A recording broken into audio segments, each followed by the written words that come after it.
If a variable plane at a constant distance p from the origin से क्या distance है plane का p, meet the coordinate axis at a b and c। Plane जो है coordinate axis को कहाँ meet कर रहे हैं a b और c पर। ठीक है, तो पहले इतने से एक काम कर लेते हैं। Let the equation of plane be, सोचो क्या लिखेंगे,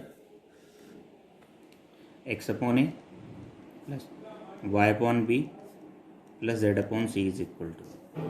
ठीक है, तो यहाँ से हमें a मिल जाएगा, इसे फर्स्ट मान लें। a क्या हो जाएगा a0 0, b क्या हो जाएगा 0 b 0 एंड c क्या हो जाएगा 0 0 c।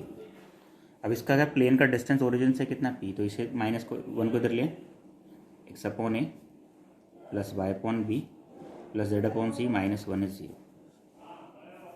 ठीक है, ओरिजिन से डिस्टेंस है p, कितना आएगा 0 upon A 0 upon B 0 upon C minus 1 upon under root 1 upon A square 1 upon B square 1 upon C square. ठीक है, तो ये p is equals to 1 upon under root 1 upon A square 1 upon B square 1 upon C square. Squaring करके reciprocal कर दें, एक step में रगड़ दूँ मैं। 1 upon P square equal to 1 upon A square plus 1 upon B square plus 1 upon C square. जब squaring करें तो यहाँ पी स्क्वायर आएगा, रेसिप्रोकल करेंगे तो यहाँ पी के अपॉन में क्या 1 है, तो 1 अपॉन पी स्क्वायर हो जाएगा और ये ऊपर पहुँच जाएगा 1 नीचे आ जाएगा। ये आगे अभी क्वेश्चन नहीं हुआ हमारा, क्वेश्चन देखते हैं आगे क्या कहा गया।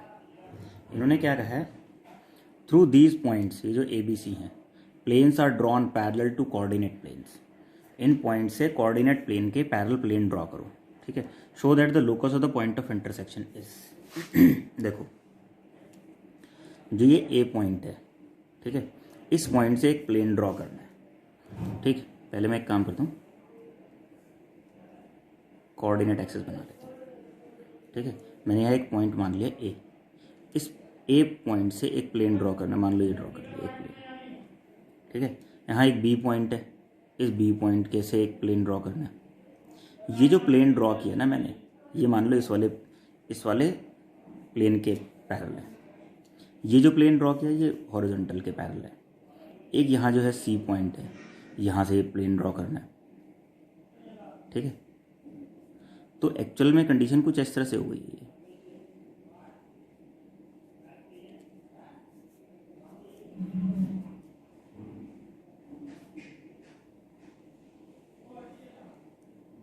देखो ये वाला जो प्लेन है जो इस पॉइंट से ड्रॉ हुआ है, ये तो इस वाले प्लेन के हो गया, ये y है, ये z है और ये x है। तो ये किसके पैरेलल है, y o z के।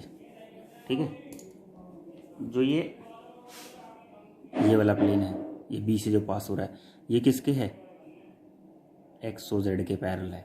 ठीक है, और एक तीसरा प्लेन ये वाला जो है, ये बाहर की फेस से दिखा जो सी पॉइंट से पास हो रहा है, ये किसके पैरेलल है, एक्स ओ वाई के पैरेलल है।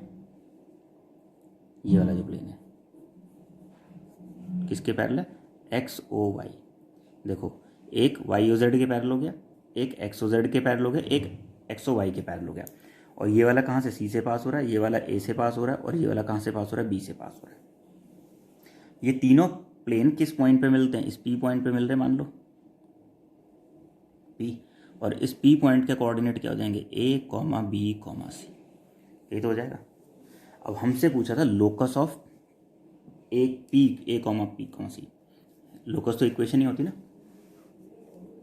तो ये जो है the above equation is the locus of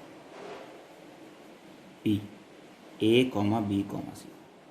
इस P point A comma B comma C का लोकस हो गया ना। अब इसे जनरलाइज कर दें, ऑन जनरलाइजेशन ये क्या हो जाएगा, 1 upon P square is equal to 1 upon x square plus 1 upon y square plus 1 upon z square. Generalise करने का मतलब क्या होता है, इन्हें ए बी सी को क्या रखना है, एक्स वाई जेड रखते हैं, बस इतना सा। ठीक है, देखो यहाँ तक का काम तो तुम पहले कर चुके हो, बस इस स्टेटमेंट को लिखने के लिए तुम्हें ये फिगर देखना पड़ेगा, सोचना पड़ेगा फिगर ये एक्चुअल में ये जो पॉइंट ऑफ इंटरसेक्शन की बात कर रहे हैं वो कौन सा पॉइंट है, वो A, B, C। कई बार होता है कि बच्चे का क्वेश्चन तो हो जाता है लेकिन उसे यही नहीं लाइन लिखी जाती, यही समझ में नहीं आता।